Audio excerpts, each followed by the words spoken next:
بسم اللہ الرحمن الرحیم۔ ریاکاری کا انجام۔ ملک خراسان کا ایک شخص حج کے ارادے سے نکلا۔ اس کے پاس مال بہت زیادہ تھا۔ جب بغداد پہنچا تو اس نے اپنا کچھ مال ایک زاہد کے پاس بطور امانت رکھ دیا اور کہا کہ میرے لوٹنے تک اسے اپنے پاس حفاظت سے رکھ لیجیے، اور حج کرنے چلا گیا۔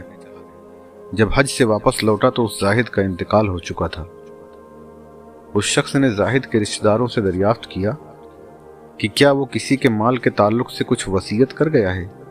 لوگوں نے بتایا نہیں۔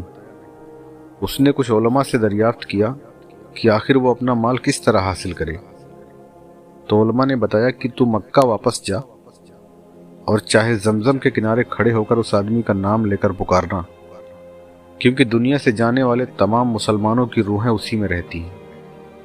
اگر اندر سے جواب آئے تو اسی سے اپنے مال کے بارے میں پوچھنا، اور اگر نہ آئے تو حضرموت میں چاہے برہوت پر چلے جانا اور اس پر کھڑے ہو کر آواز دینا، کیونکہ کفار کی روحیں اسی میں رہتی ہیں۔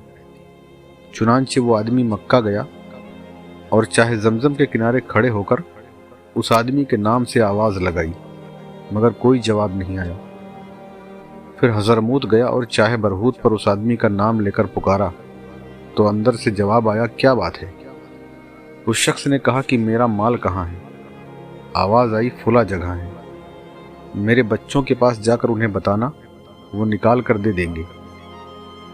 اس آدمی نے کہا کہ تو عابد و زاہد تھا، پھر اس کنویں میں کیسے؟ بولا، میرے اعمال لوگوں کے دکھاوے کے لیے تھے، میں اندر سے کچھ تھا اور باہر سے کچھ اور اللہ بہتر جاننے والا ہے۔ پیارے ناظرین، آپ لوگوں سے گزارش ہے کہ ویڈیو اچھا لگے تو ویڈیو کو لائک کریں، زیادہ سے زیادہ شیئر کریں، اور ابھی تک آپ نے اگر ہمارے چینل کو سبسکرائب نہیں کیا ہے تو چینل کو سبسکرائب کر لیں اور بیل آئیکن کو بھی پریس کر دیں تاکہ ہمارے لیٹسٹ ویڈیوز کی نوٹیفیکیشن آپ تک پہنچ سکے۔ اپنا بہت سارا خیال رکھیے۔ اللہ حافظ۔